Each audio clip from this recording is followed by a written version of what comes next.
शक्ति, भक्ति और त्याग की नगरी चित्तौड़गढ़ को दिल्ली की ओर से राम राम करता हूँ। और इस कार्यक्रम की शुरुआत इस दुनिया को एक संदेश से देना चाहता हूँ।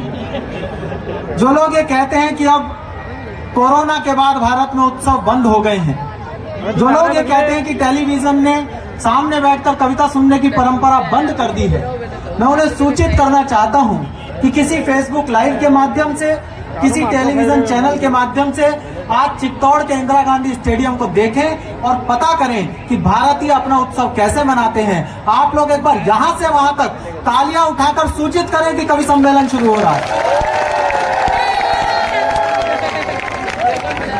ये जो हुंकार है, मैं महसूस कर सकता हूँ कि चित्तौड़गढ़ में जब मुगलों ने आक्रमण किए होंगे तो मेवाड़ी वीरों ने किस तरीके से चित्तौड़ के किले से, ये हुंकार से मुगलों के हौसले पस्त किए होंगे। आज की रात आपकी हुंकार हमारी ताकत है। जितने आप जीवंत होंगे उतना चित्तौड़ मुखर होगा। चित्तौड़ की नगरी जब हम सोचते हैं, जब हम जानते हैं, जब हम पढ़ते हैं, तो हमें पता लगता है कि यहाँ रानी पद्मिनी हुई, हमें पता लगता है कि यहाँ रानी कर्णावती हुई, हमें पता लगता है यहाँ रानी फूल कुंवर हुई। और आपको बधाई देना चाहता हूँ कि आपकी ये तीनों स्त्री शक्तियां इसलिए नहीं जानी जाती कि ये बहुत सुंदर थी, इसलिए जानी जाती हैं कि इन्होंने अपने आप को बलिदान करके भी अपने सतीत्व की रक्षा की। हम कवि सम्मेलन कैसे सुनते हैं, कम से कम चित्तौड़ वालों को बताने की जरूरत नहीं है। आप सब लोग शैलेश लोढ़ा जी की प्रतीक्षा में बैठे, हम जानते हैं। हमें कोई गलतफहमी नहीं है कि आप हमें सुनने आए हो। हम चित्तौड़ वालों को अच्छी तरह जानते हैं। जो लोग शैलेश लोढ़ा जी को देखने आए हैं वो 1 घंटे की नींद निकाल सकते हैं। जो लोग कवि सम्मेलन सुनने आए हैं वो एक बार दोनों हाथ हवा में उठाकर बस हमें बताते कि कितने लोग कविता सुनने के लिए इस मैदान में मौजूद हैं। बहुत अधिक औपचारिकताओं की आवश्यकता नहीं है। मेला लगा हुआ है। नगर परिषद ने कई दिनों से जाग कर, कई रातें जाग कर आपके लिए ये उत्सव जुटाए हैं। एक बार आयोजकों के लिए तालियां बजा दें। मंत्री महोदय सामने बैठे हैं। इतने विनम्र आयोजक हमें बहुत दिनों बाद देखने को मिले हैं, जिन्होंने कवियों को मंच सौंप दिया और स्वयं नीचे जाकर बैठ गए। वरना सामान्यतः कवियों को नीचे बैठा दिया जाता है और आयोजकगण कुर्सियों पर बैठे होते हैं। इस व्यवस्था के लिए मैं नगर परिषद को बधाई देता हूँ, धन्यवाद देता हूं। और अब कवि सम्मेलन की विधिवत शुरुआत करता हूं। एक बार कवियों से छोटा सा परिचय करा देता हूं। सबसे इधर राणा रणजीत जी बैठे हैं। राणा रणजीत जी आप ही के पड़ोस के क्षेत्र भीलवाड़ा से आते हैं। स्वयं राजनीति में सक्रिय रहे हैं, 2 बार सरपंच रहे हैं और राजनीति में रहकर भी उनके भीतर की कविता बची रही है।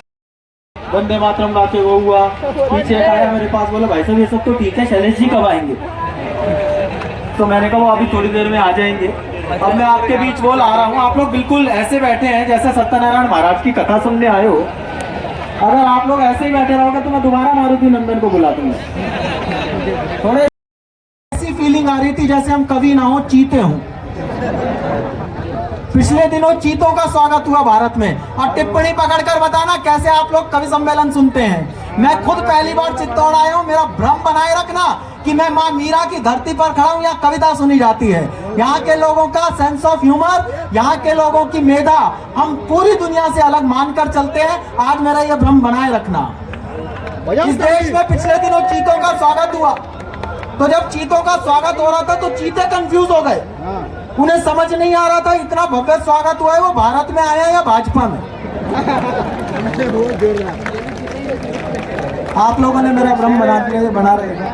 मैं माँ सरस्वती की वंदना शुरू कराता हूँ।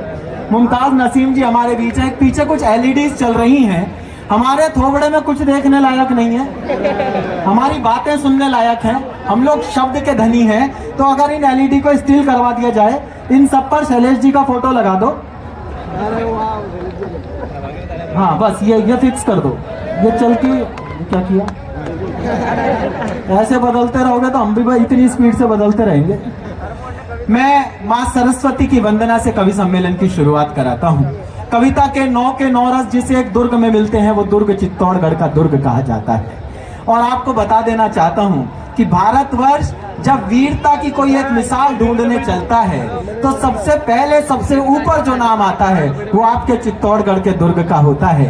तो मैं वीरों के बीच खड़ा हूं और थोड़ी कमजोर है तालियां, इसे कवि सम्मेलन की तालियां बजाओ।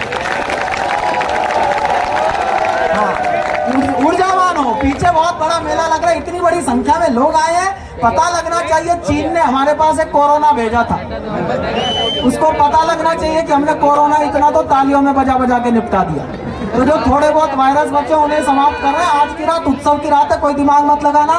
ना हम कांग्रेसियों के कवि हैं, ना हम भाजपाइयों के कवि, हम तो लोकतंत्र के कवि हैं। जितने मन से आप सुनेंगे उससे दुगने मन से सुनाएंगे। आप जहां जहां लोकतंत्र बैठो वहां वहां से तालियां बजाते रहना, बाकी थोड़ा बहुत कांग्रेस भाजपा रात भर चलता रहेगा।